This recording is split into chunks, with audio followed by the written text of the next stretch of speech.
Hi guys, Simple Ivy here. So, ayun na nga, dahil wala akong pasok ngayon alam na. Matik na yan, lag-lag na naman. Sobrang in love talaga ako dito sa view sa labas ng bintana ko. Parang yung pagka-in love ko lang kay jowa. Huy! Akala mo talaga hindi grabe kung mag-away. Ay te, plakadong-plakado ang kilay, magagalit na naman sa'yo mga marites niyan. So, ayun guys, after ko mag-prepare, pumunta na ako ng MTR station. Ay na, grabe sa tao, para lang akong nasa Divisoria. Ang mga checkwa na to, alam na, day off ng mga kunyang, ang hilig talaga makisabay. Hindi na lang kasi manahimik sa mga bahay nila. Huy te, ba't naman pinagalitan? Joke lang po. Haya, grabe pala yung kalutangan ko dito kanina nung bumibili ako ng ticket. Ngayon ko lang to napansin habang nag-e-edit ako ng video. Click ako ng click ng Causeway, nasa Causeway nga pala ako. Te, kape pa. Pero wala namang may pake. Alam nyo ba guys, isa sa mga hinahangaan ko dito yung pagiging disiplinado ng mga tao dito. Katulad na lang nitong escalator. Etong left side para sa mga nagmamadali. And ito namang right side para sa mga tamad magmadali.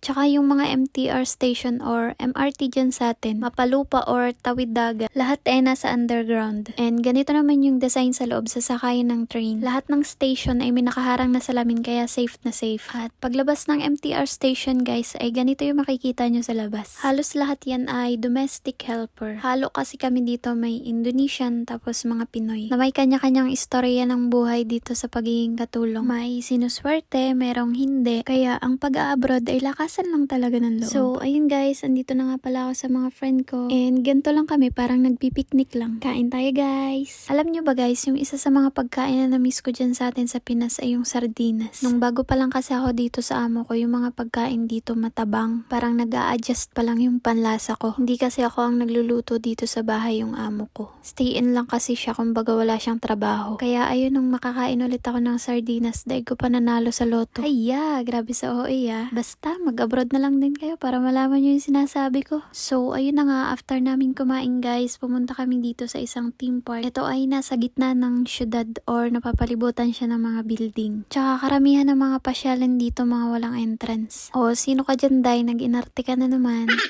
Meron nga palang fountain dito na pwede ka pumasok sa loob. And ayun nga lang, medyo mababasa yung sa may paa mo. May isang bata na naman po ang masayang uuwi. Ito nga pala yung mga friend ko and ito si Diane. Isa siya sa mga naging way ko para makarating ako dito sa Hong Kong. Doon din kasi ako nag-apply sa agency niya. Ito si Ate Ellen and si Baby Jen. Tuwang-tuwa ka na naman Inday, bukas kuskus ka na ulit. Ito nga pala ay panda, tas ito ay pandak. Dito nga pala ay meron ding waterfalls. Grabe lang din yung pagkakalandscape ng lugar na to. Sobrang ganda. Ay na, ang hirap talaga pag pandak. Ayan te, kaya pa ba tiyad ka ng tiyad dyan? Tapos meron nga din pala ditong fish pan. Grabe ang gaganda ng mga isda. Ang sarap iuwi. Ha? Ano daw? Ito nga pala yung entrance ng park guys. Ang galing lang kasi nasa gitna to ng syudad and yung mga puno dito hindi pinuputol. Grabe yung pagpapahalaga nila dito sa kalikasan. Ay sana all pinapahalagahan, char. So ayun, tapos na naman ang isang araw na paglaag-laag. Thank you for watching guys. Babush!